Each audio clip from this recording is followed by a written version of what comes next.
octagon.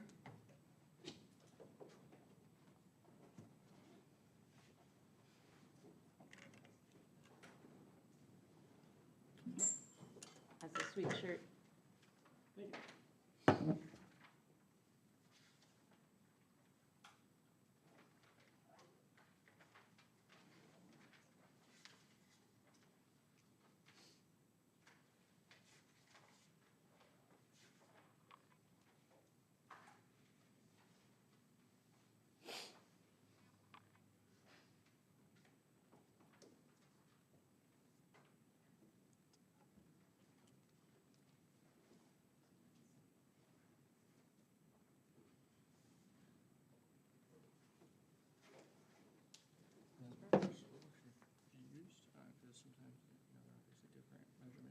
Yeah, so then that one, this is some sort of density calculation, so you'd want to report those units in grams per milliliter.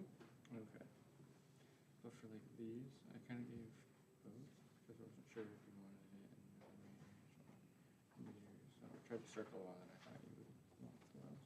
Okay, yeah, with those you just had to like convert and then report the Sig Figs.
Especially because see, like physical inline part shouldn't take too long, and then most people just work the rest on the lab, so I think it should give you plenty of time.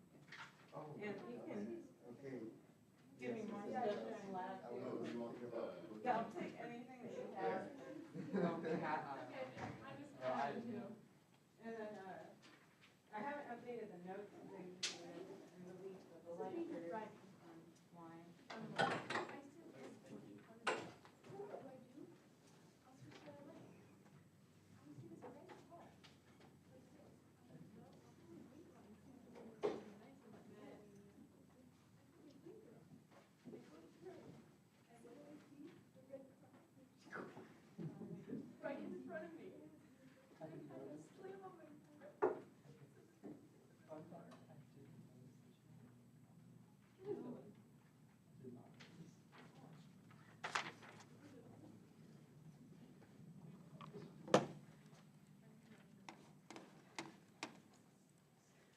All right, so let's go ahead and get started. So like I promised, today is going to be kind of a review / catch-up day.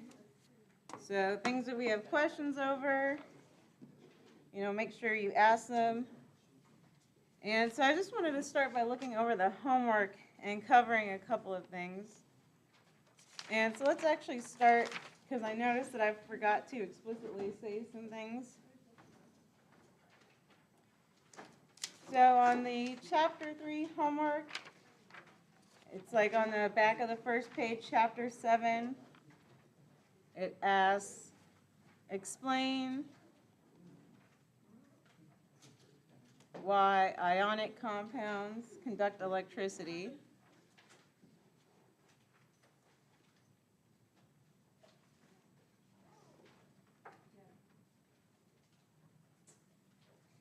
So does anyone have any idea why this is? We didn't cover it, but.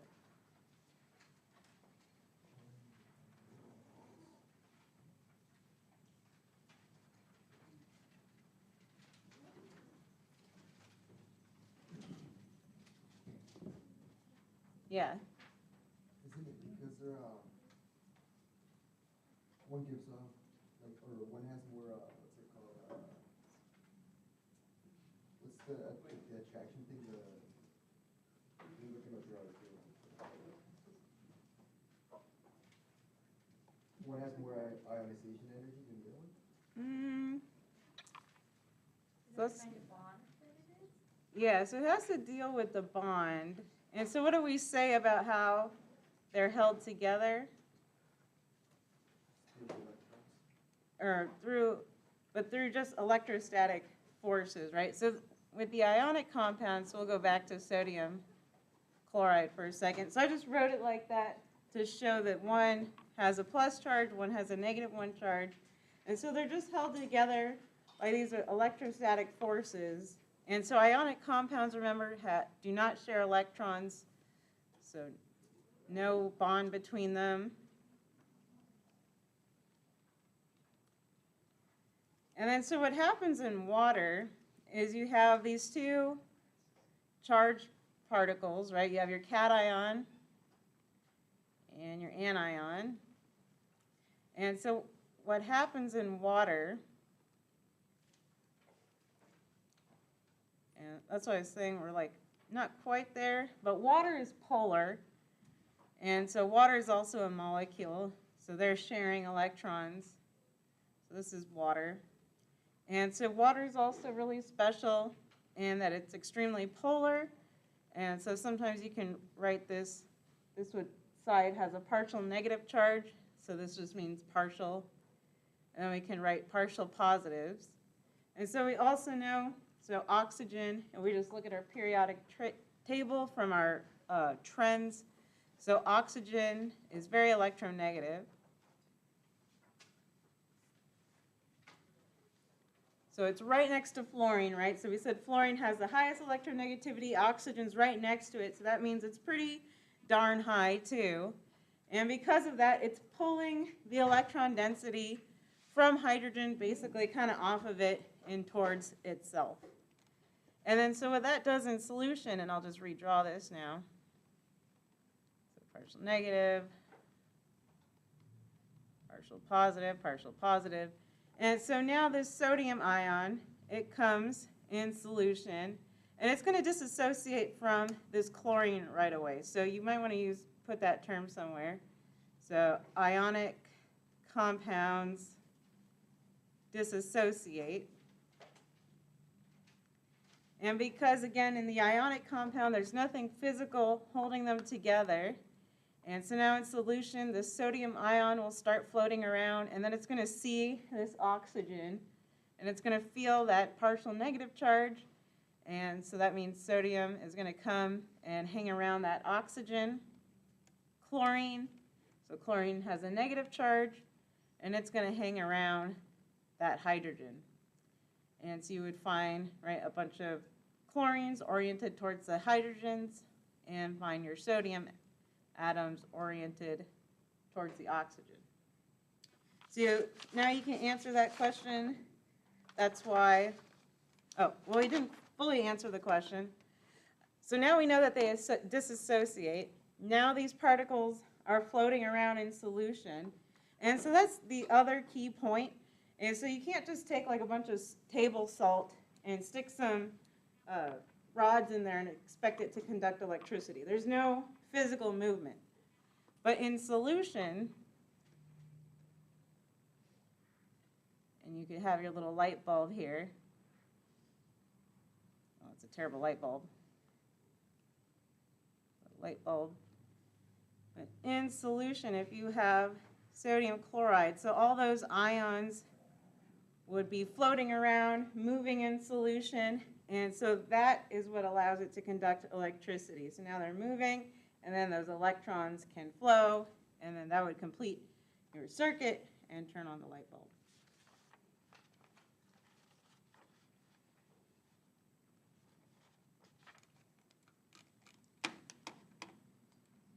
All right. So hopefully that explains 7. And then other questions before we keep just diving into stuff?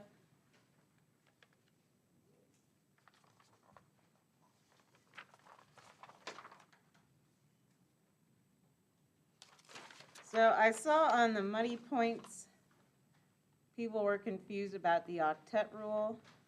Maybe let's add to this the duet rule. So what does it mean again with the octet rule? What is that saying? Yeah, so that means that atoms want 8 valence electrons, and that's just to satisfy and fill up those s and p orbitals.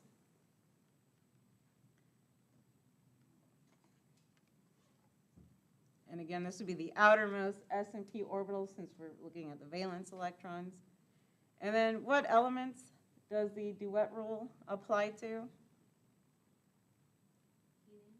So helium. So oxygen would fall under the duet, but then there's one other that we could look at with the duet rule. Hydrogen, exactly. So hydrogen. So helium is, of course, satisfied by the duet rule.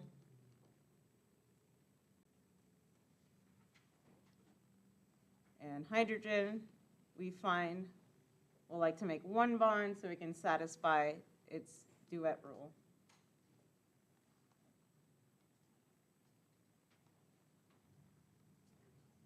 So if the hydrogen only has one bond, how does that satisfy the duet rule?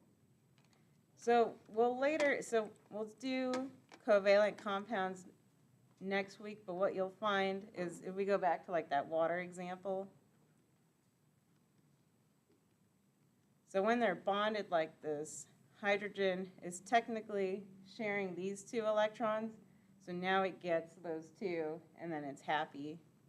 And then meanwhile, oxygen, it feels all of those, so 1, 2, 3, 4, 5, 6, 7, 8, so then it's satisfied by the octet rule.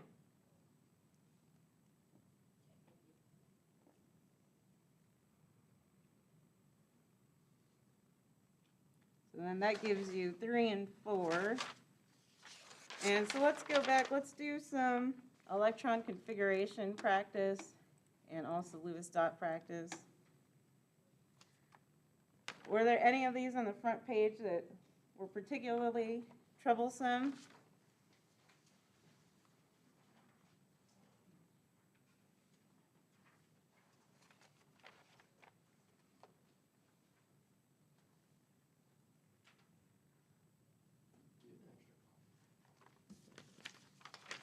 I only have 1 copy, but I could pull up an electronic copy.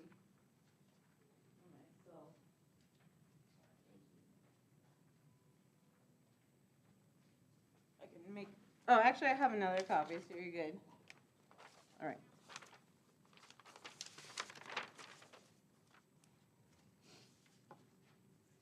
So let's just do radon, because I think its electron configuration is long.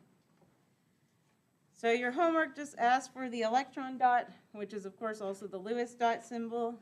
And so let's do Lewis dot and also the electron configuration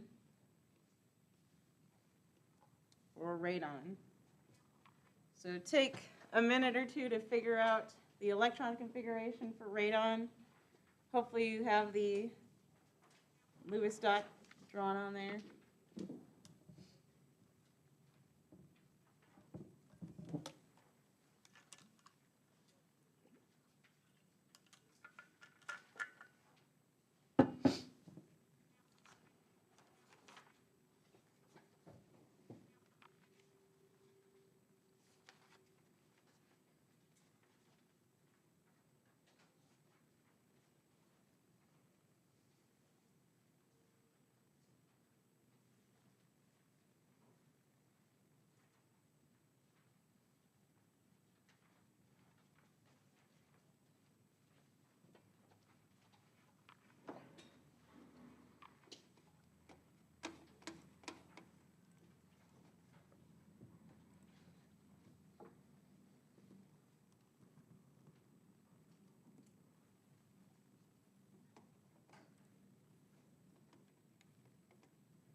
question?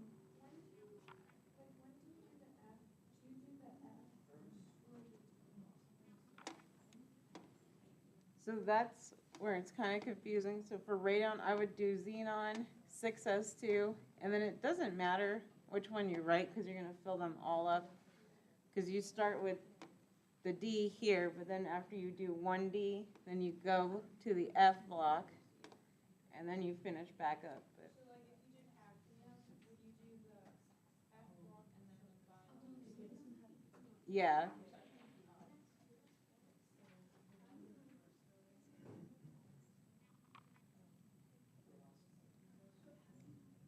If you did the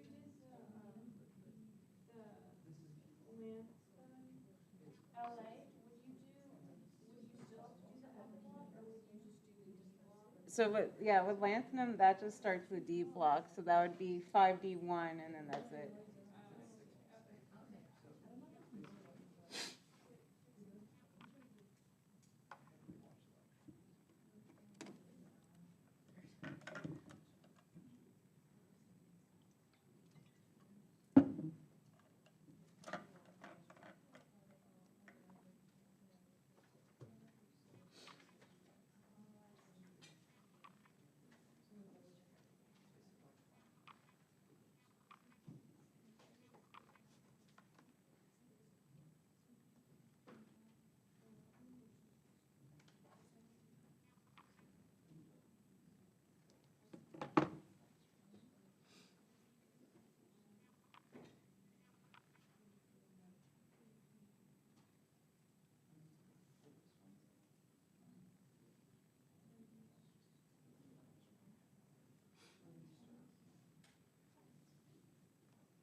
So what do we get for the electron configuration? Do we get an answer? All right, so somebody start me off. Where do we want to start at? So xenon, 6s2.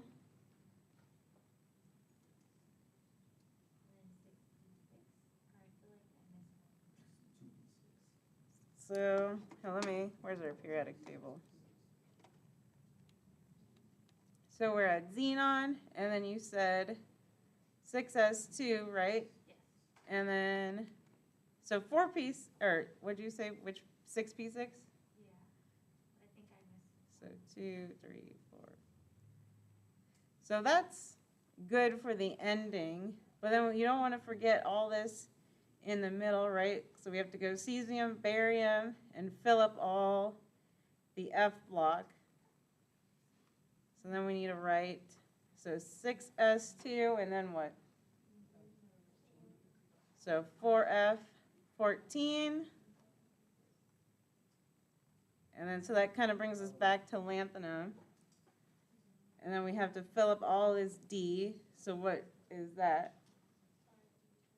So 5D10. And don't forget to write all your D's here since the numbers are not the same. So 5D10. And then you can write the 6P6. And so this is a good one where you can double check yourself so you don't forget, any of these middle things because that's easy to do.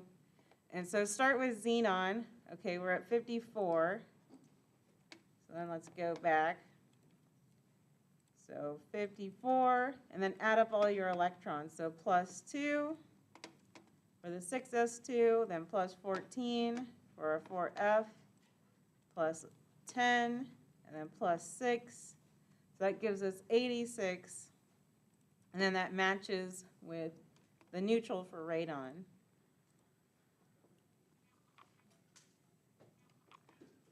And so what would be the Lewis dot structure? And just describe it to me. So 8 valence electrons, 2 on each side. So those are our formal, the outermost valence electrons. Oops.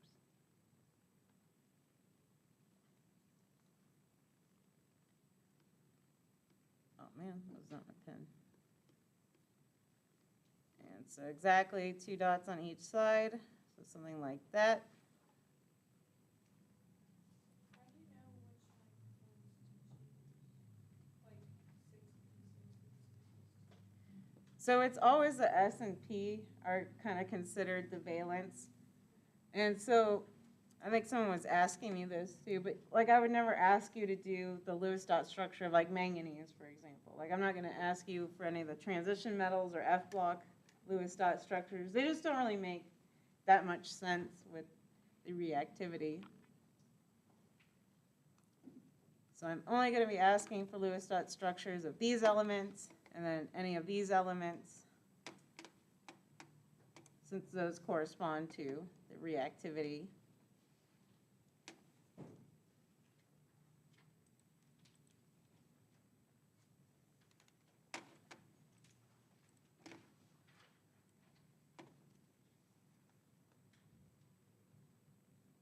So now let's try what happens if we have silicon 2 minus. So give me the electron configuration and a Lewis dot structure.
Do we have a electron configuration yet for silicon 2 minus?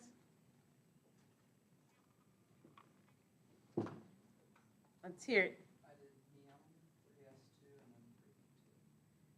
neon, 3s2, and then 3p2. So neon, 3s2, 3p2. Is this enough electrons though? So 3p2. So that would leave us here, right, with silicon. But then it's silicon 2 minus, right? Yeah, so then it'd be 3p4. So this would be for the neutral. And you could start at the neutral. And so that means let's just add 3s2, 3p4. So this is our silicon S2. And then what would its Lewis dot structure look like? SI and 6 dots, but you want the dots together, so 1, 2, 3, 4, 5, 6. Excellent. So 1, 2, 3, 4, 5, 6, and then put your 2 minus charge. I like it. Any questions on this one? And let's do another electron configuration. So now let's do ruthenium 2+, and so just give me the electron configuration.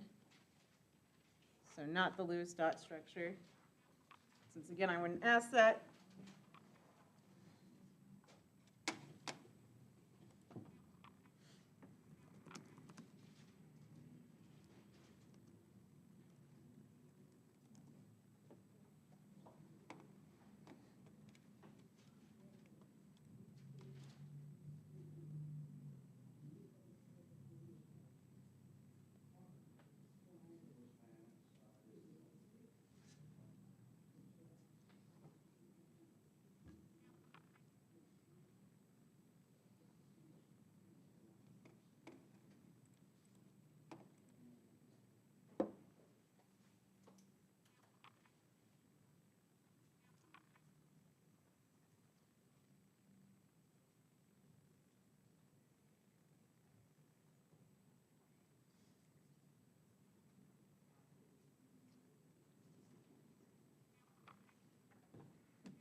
Do we have an answer?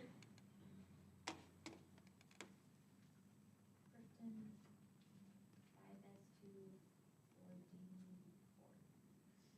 5s2 4d4. 4d4, is that what everybody got? So I'd have to do it. So starting at krypton, 5s2, and then 1, 2, 3, 4. That looks excellent. So that lands us on molybdenum, so 2 away from ruthenium. And so that makes sense since we're ruthenium 2+, so 2 less electrons.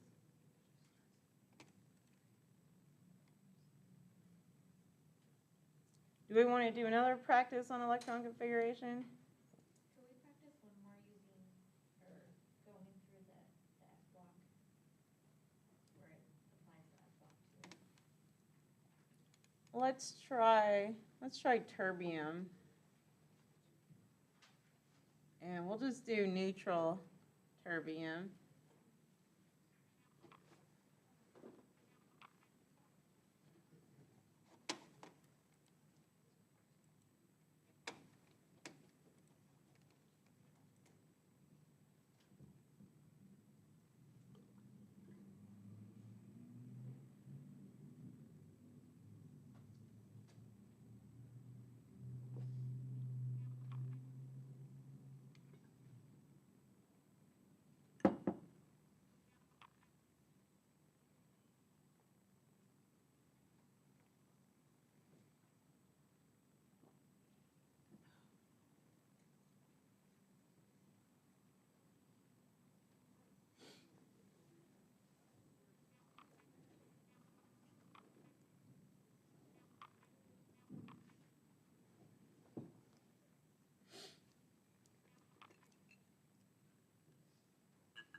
So are we ready for terbium?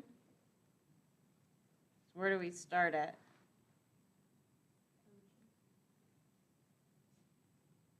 Start where? So xenon. Sorry, I lost my mouse. Where's my mouse? So xenon, and where do we go from xenon?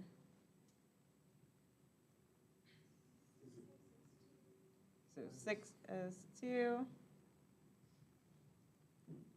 and then, so 6s2, 4f9, let me count that. So 1, 2, 3, 4, 5, 6, 7, 8, 9. So this would be one answer. And what's an alternative answer that you could give me? Yes. And so both, I would accept both actually, or xenon. So we had said 6s2, and when I mentioned this initially, I said fill in the 5d1 first, because that's lanthanum, and then you start the 4f. So then that gives us 6s2, 5d1, 4f8. And so both of these are correct. I think officially, experimentally, it is the top one. But again, you're not expected to know that. We just can only fill it in by the pattern. And again, the important thing is, so we start at xenon. So xenon is 54. And both of these should give us a correct total number. So 54 plus 2 for the 6s2 plus 9. So that gives us 65. And so that matches for neutral terbium for electrons. So I'll write 65 electrons, so check. And then this one is also the same. So starting with xenon, so 54 plus 2 plus 1 plus 8. So as long as you have the correct total number and you didn't do anything crazy egregious, that's perfectly fine. Why did we start at xenon instead of the bottom sheet? Because there were still 2 more rows that ended. Oh, like radon or this one? Yeah. So you have to start with the previous noble gas. And so terbium's only element 65, so we haven't quite made it to radon yet. Yeah, and then this last one, 118, that doesn't help us unless we're doing like theoretical elements.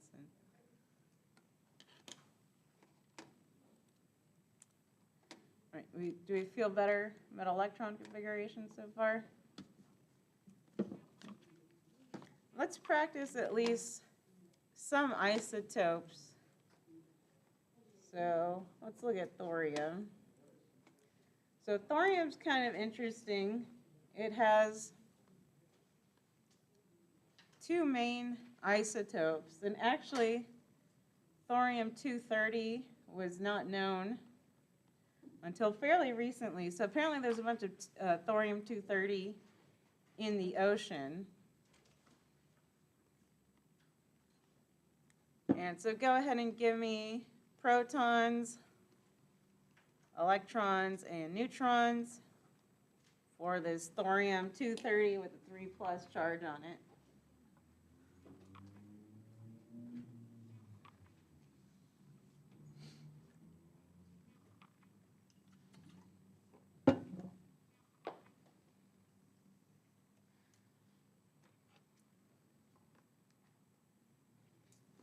And I'm going to run and get some copies of your lab because I forgot.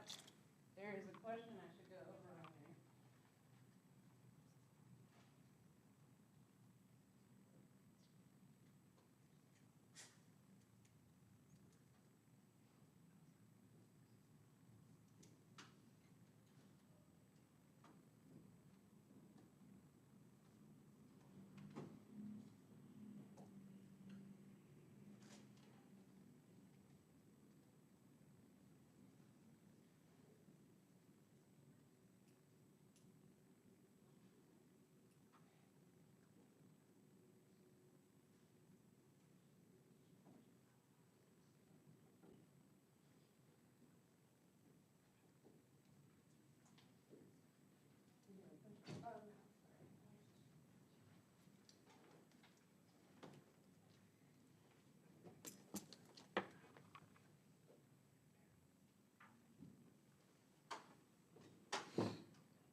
Do we have an answer yet for thorium?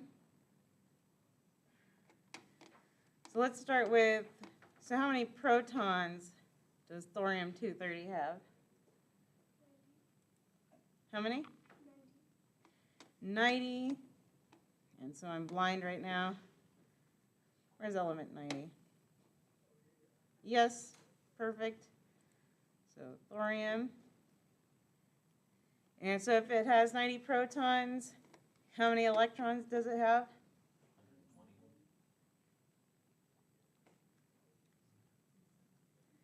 So it should be 87. So the neutral would have 90, and then minus 3 gives us 87. How many neutrons? 140. So I can't do mental math today. That sounds right. Well, I'll just double check it. So just subtract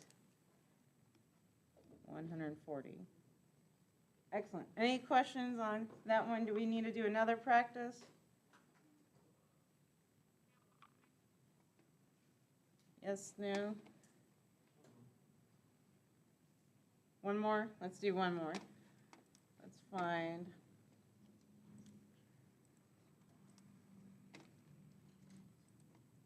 I was like finding real osmium.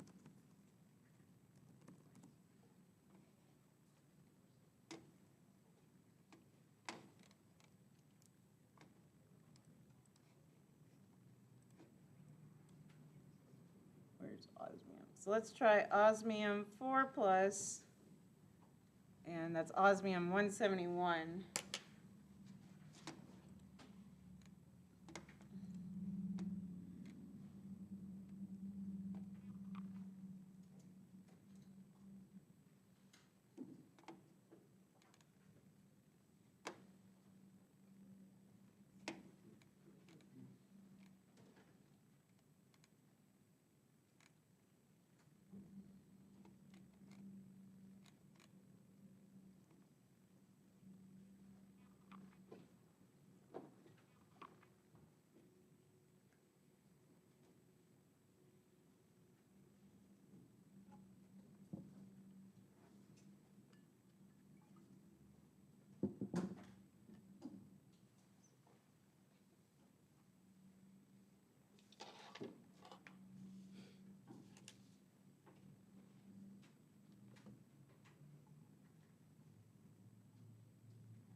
So how many protons does osmium have?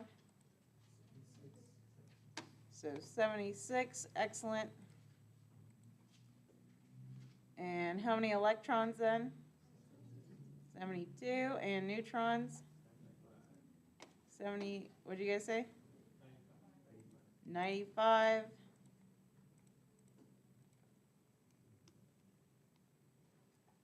Excellent. All right, let's go over the lab portion that I was talking about. So in this week's lab, it talks about the isotopes. And so I just wanted to do one of those together. So let's, and I'll write it out for those of you who haven't had lab, or if you want to grab a lab copy, I'll put them there.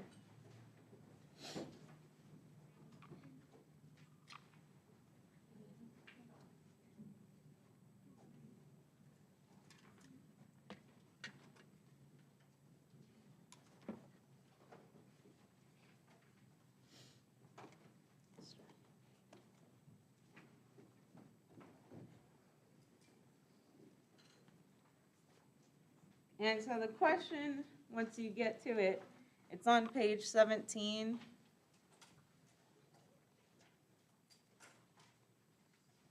And so it says something, antimony has 2 naturally occurring isotopes, antimony 121 and 123. Calculate the average atomic mass and show your work.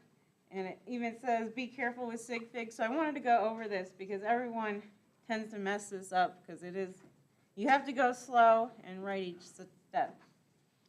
So the first part, so we know the generic formula, right? We just have to take each isotope, multiply it by the percentage, and then add them all up.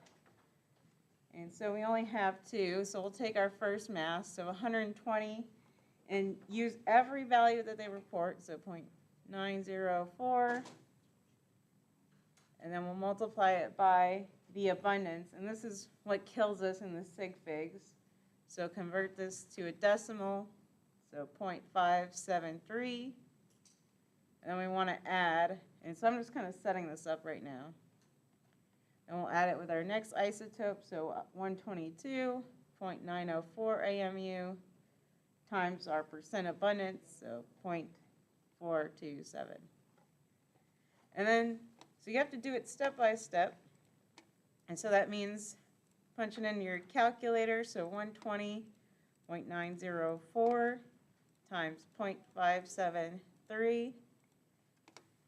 And so we get this nice long number, but we can only report to 3 Sig Figs, and so we can round to 69.3. And it's now kind of set up that elementary school math for our addition, or Sig Figs. So now we'll do the second number, so 122.904 times 0.427. And again, round it to 3 Sig Figs, so 52.5. And so now we can do the addition. So we have 8, 1,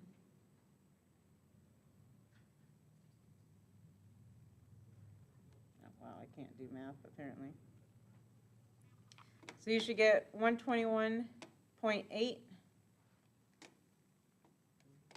And so this would be your answer with Sig Figs, so you can only report to 1 after the decimal point. So that's your final answer. So 121.8 AMU. Yeah. Why are you only doing 4 Sig Figs? So what got us was the percentage in the previous step. So, right, you just have to do the multiplication. And then unfortunately, right, I can only write 69.3. So that's our limiting. And then when we go ahead and add them, we do get back to 4 Sig Figs, but we just follow our addition rules, so you can only report to however many after the decimal point. So we can only report to 0.8. So does that make sense? And so that's why I'm emphasizing you have to do like the multiplication step first, get the Sig Fig, and then do the addition. Do we feel confident about the next? So the next page has you do magnesium. But we could do that all together if you all wanted. Would that be helpful, or?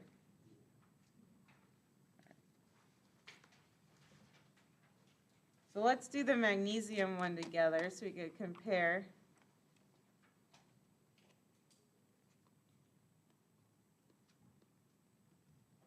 So now it tells us magnesium, and now we have 3 isotopes. And they did give us more Sig Figs this time on the percentage. So just set up your math. So 23.985 times the 0.7899. So for the percentage, you just move the point all the way over? Yeah, you move it over 2. So that's the other thing that tricks people. So we don't have an example of that here, so they're all like nice 2 numbers. But what I've seen people do is, you know, you have like 1% and then they don't move it over 2. So 1% right, equals 0.01. So just make sure you move it over 2 decimal places. That's the only part I've seen people go really wrong.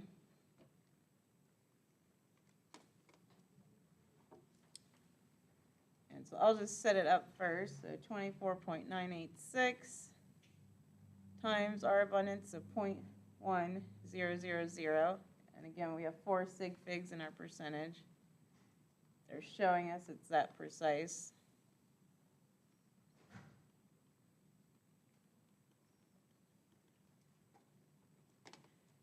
And then so multiply it and then write out each number step by step.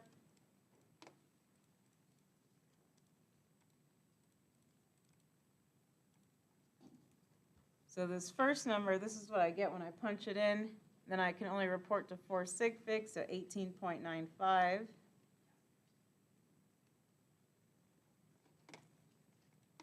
And just keep doing that.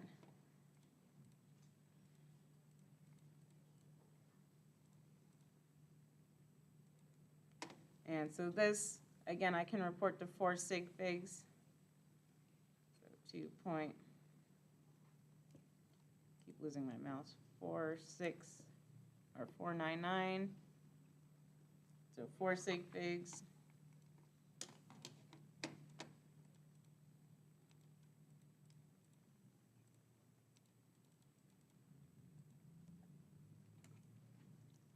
Again, report this next one to 4 sig figs, so 2.861.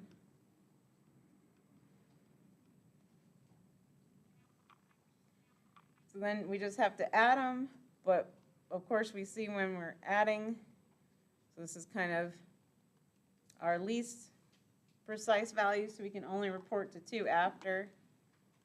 And so just do the math first, or the addition, so 18.95 plus 2.499 plus 2.861. And so that gives us 24.31, and that just so happens to be to the correct sig fig.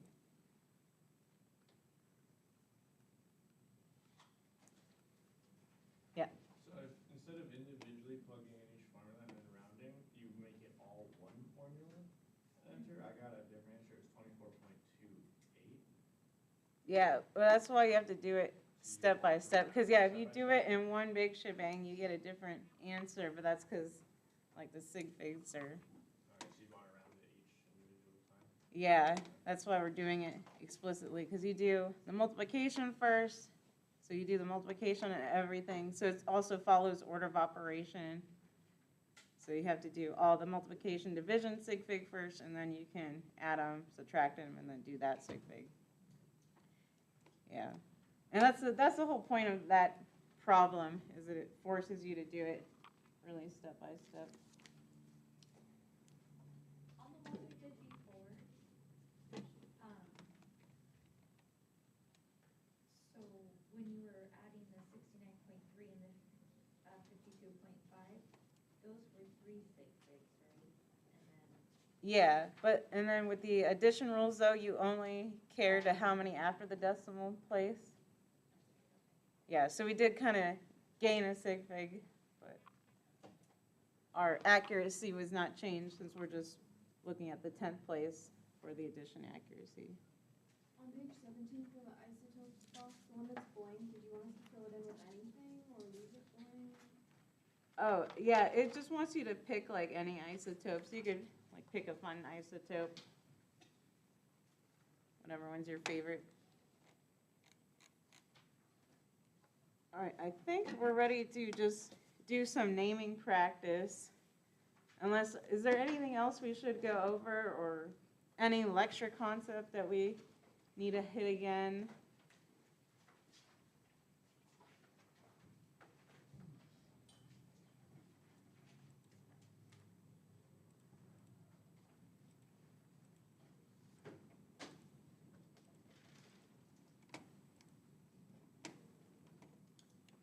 Let's try to name some of these.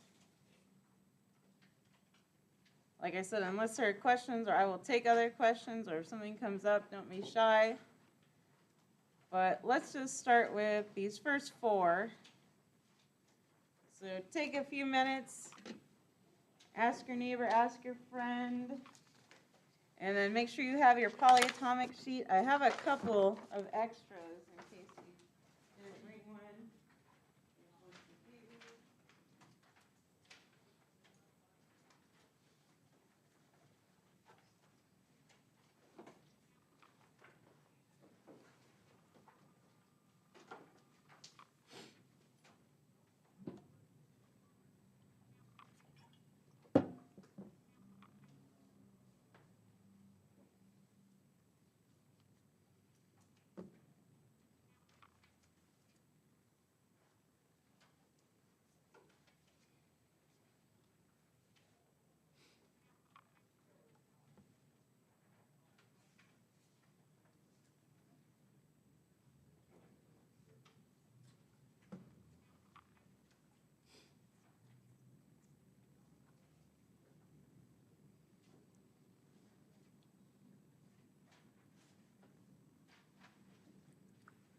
let's try this first one.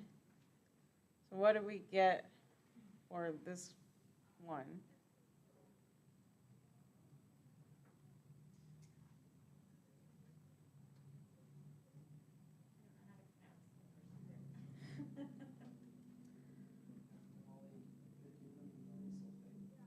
So molybdenum, and I can't spell that one.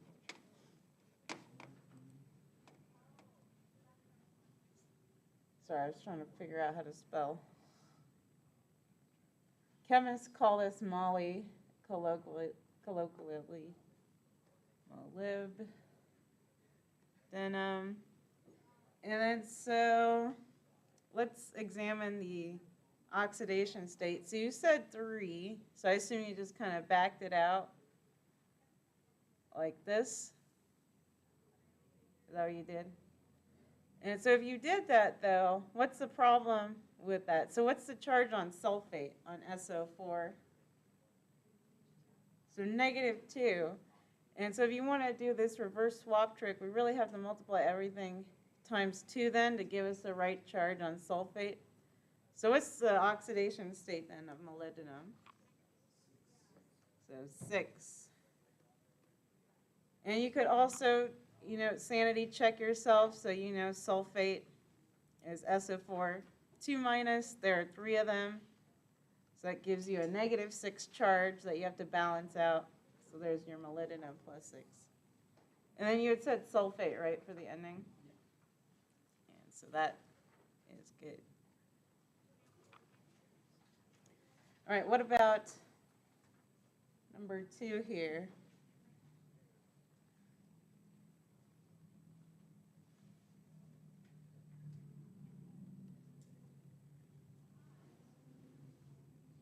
Any guesses?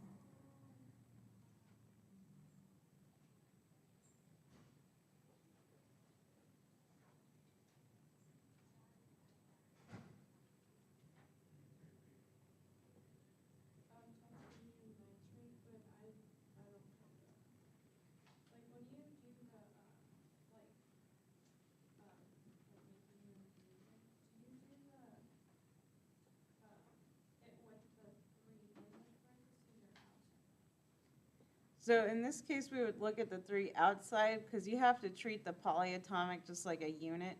So you look at that nitrate, you see that it's all, this whole thing has a negative charge on it. But then there are 3 nitrates. So, you know, you can kind of imagine what it's really telling you. So there's 3 nitrates hanging around. And so that means titanium has to be in the 3+ oxidation state to balance all that. And so the reverse swap trick, that would work. So you could do the reverse. And so you get 3 and -1. And so if you look again, nitrate, oh, okay, that has a -1 charge. That's fine. I don't need to do any adjusting. So titanium 3 nitrate.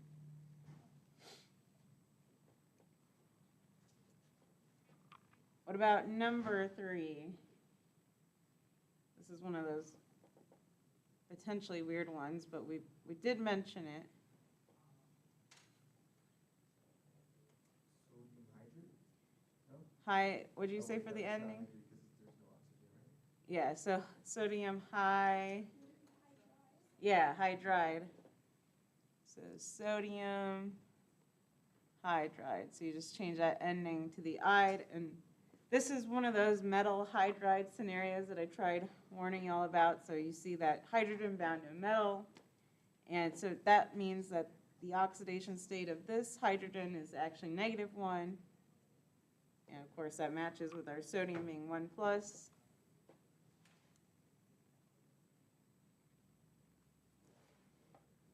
And then what about this one?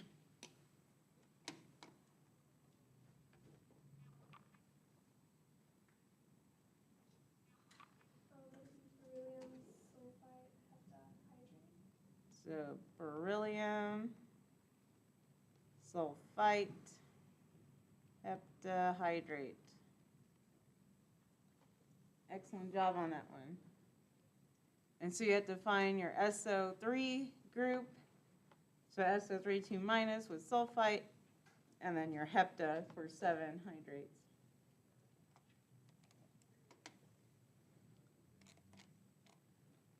Let's do some in the opposite way now. We can go back and forth, but let's try,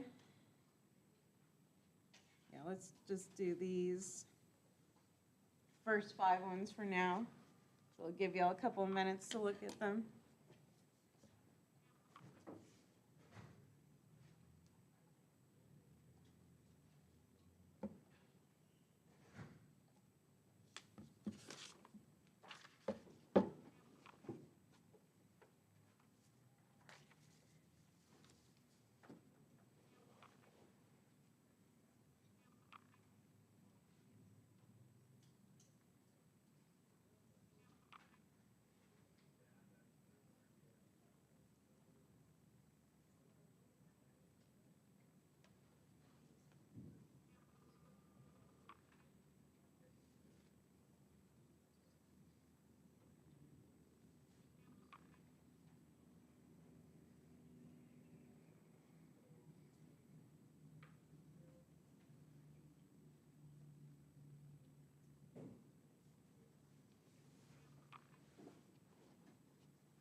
we still need more time or?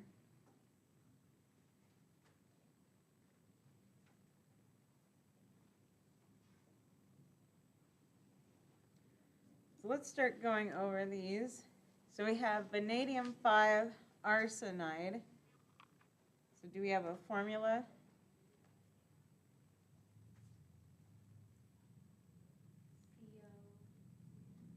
Oh, are you looking at the next one?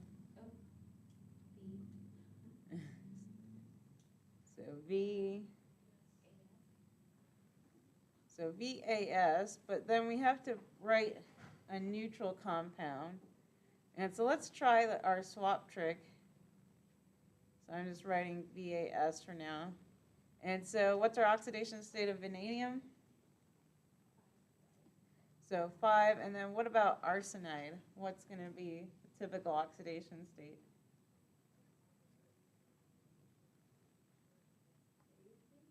-3, exactly. So the -3, and so the swap trick works pretty well. So 3, 5, and so this would give us an electrically neutral compound. They're also lowest common denominators, so V3AS5 should be your formula.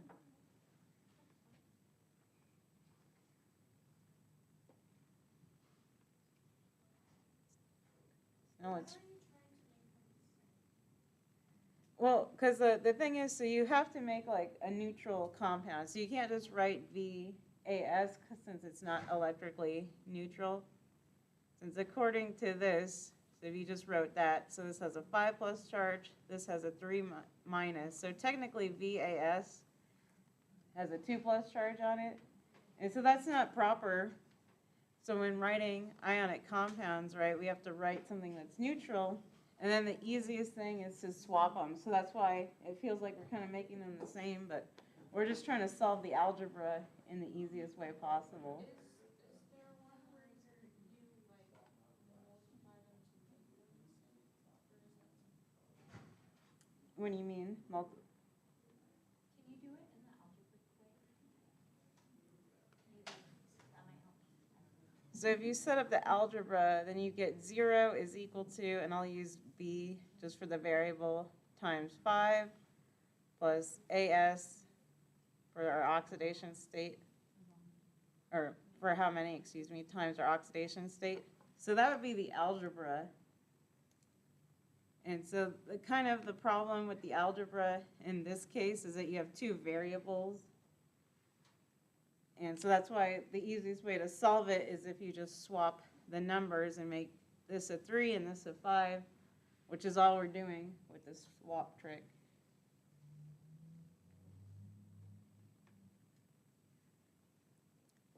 So let's try 12. So cobalt 3 nitrite. Any guesses?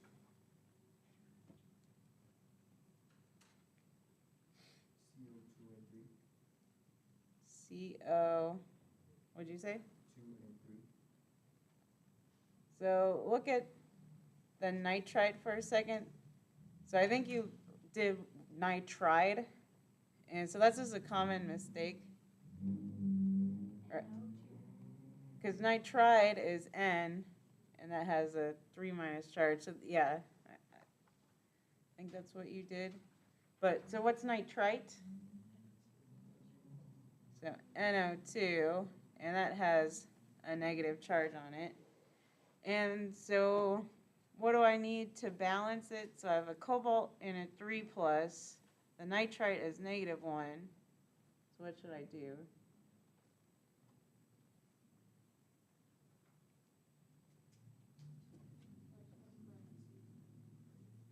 So parentheses around my nitrite, and then I'll put 3 of them.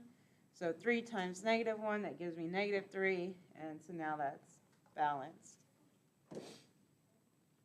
Yeah, so again, just be careful because you have nitrite and nitride, and people mix them up all the time.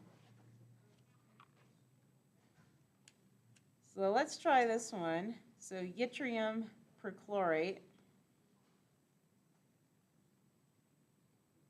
I feel like I need more colors.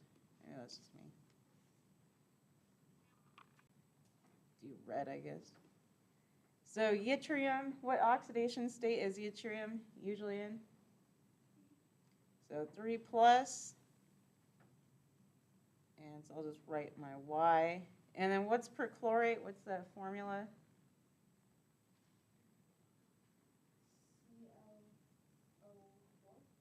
So ClO4, and then what's the charge on it?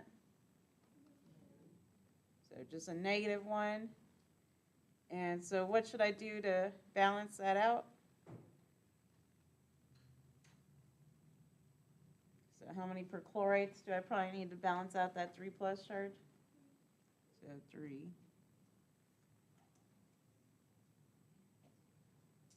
Any questions on this one?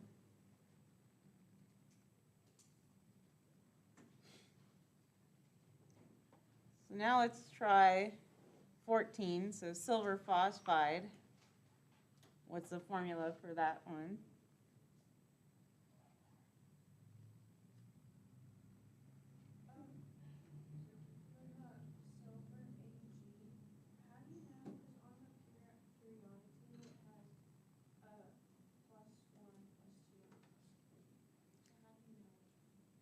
So probably for your periodic table, just like circle or highlight the 1 plus. So silver, it's just one of those rules that silver, it's usually assumed to be in the 1 plus state. So anytime you see silver, you just write silver, so you don't do the Roman numeral things.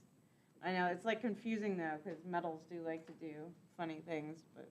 For the other ones, like if there's like more than one, do you just do the lowest? Then you'd have to base it off of like the counter ion or whatever it tells you. Yeah. But, so looking back at the periodic table, so that's why you should highlight, so like scandium and yttrium, like those are always 3 plus. And then zinc is always assumed to be 2 plus, and silver is always 1 plus. And those are kind of the exceptions there. And then everything else is considered multivalent, and you have to specify.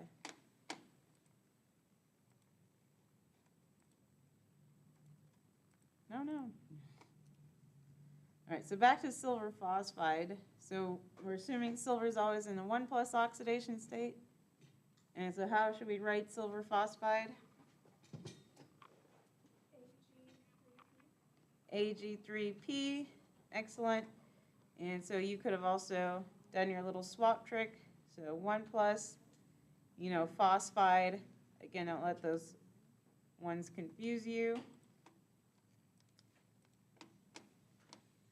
So phosphide, that's going to be -3 oxidation state.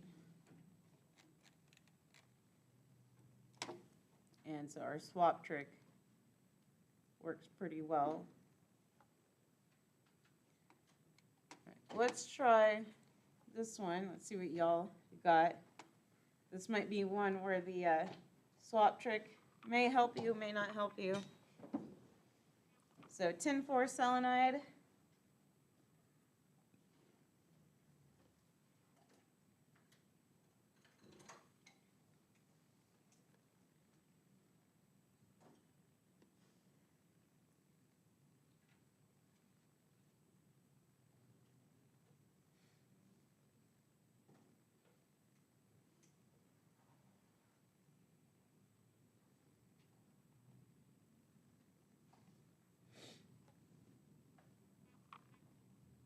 So what do we get for our formula? Would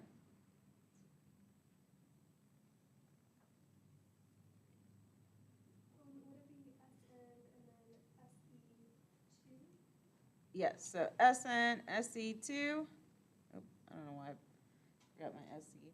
And so with that one, you could see where the swap trick would kind of lead you a little astray. So just going back to this, okay, they told us tin was in the 4 plus oxidation state. So selenium, that's in group 6, so it's always 2 minus. And so of course what happens when you do the swap trick, you get this, so that's SN2, SE4. But we could divide both of those by 2, and so that's what gives us that final answer there. So just watch that again, these tin and lead compounds with either, like especially group 6, oxygen, sulfur, selenide, that's where they start giving you kind of silly things like this where that can happen.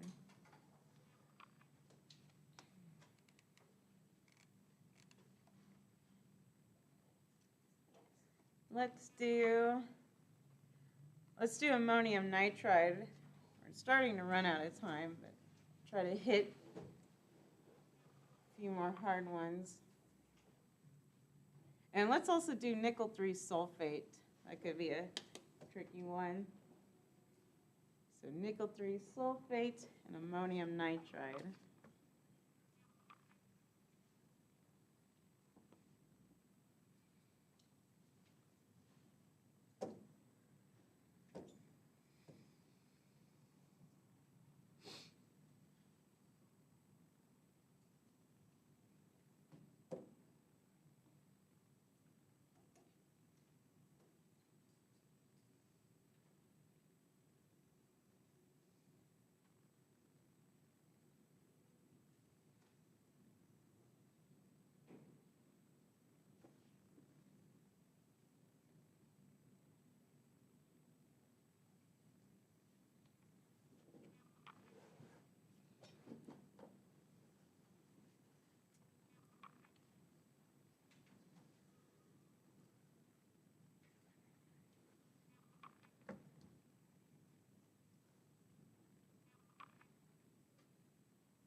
So what do we get for nickel 3 sulfate for our formula?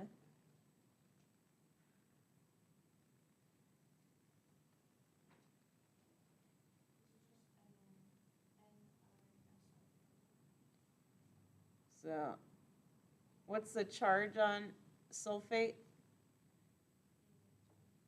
So -2. So let's do the swap trick, right? So right now, this isn't electrically neutral because they told us nickel was 3+, which is a little unusual for nickel, and sulfate's -2. And let me just write my scratch work on the side. So I would do the swap trick for this one. And so that would give us Ni2 and then SO4, 3.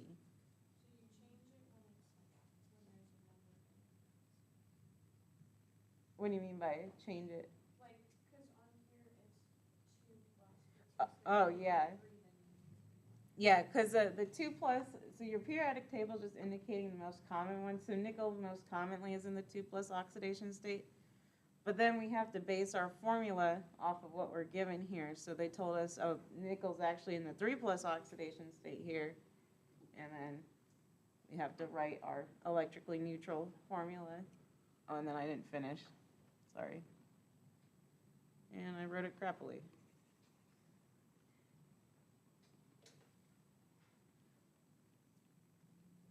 And then, you know, you can always sanity check yourself. So sulfate, -2 times 3 is -6.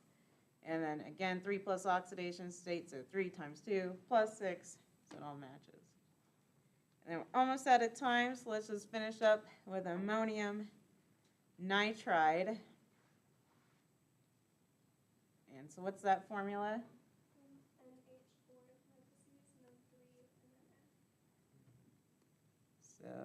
and then N. So NH4 parentheses 3N. Excellent. And so ammonium, if you would look that up, so that was NH4 1 plus nitride. So now with a D, so referring to nitrogen. Of course, that's the -3 oxidation state. And so easiest thing, just do the swap trick. And then excellent job on recognizing and finding ammonia. Again, that's our 1 cation. So if it's a positive once, then it doesn't become a negative one, it's like when you do the cross, the -3 becomes a 3, so but the positive one doesn't become. Oh, yeah, because we have to have like positive amounts of compounds. So we're just trying to like algebraically get to 0, so that's why the negative just becomes the positive essentially. Alright, but positive stays the same. Yeah, and that's why when I do like the backward swap trick, like if I was given, you know, NH3, 3N, that's why I back it up and then make it negative and then check to see that that matches the oxidation state. All right, so hopefully that helped clear some things up. And just keep asking questions. Either get help from me, so anytime you want it. I promise I'm not too scary, hopefully. Otherwise, you can visit people in the tutoring center. And so I will see some of you in 10 minutes for lab.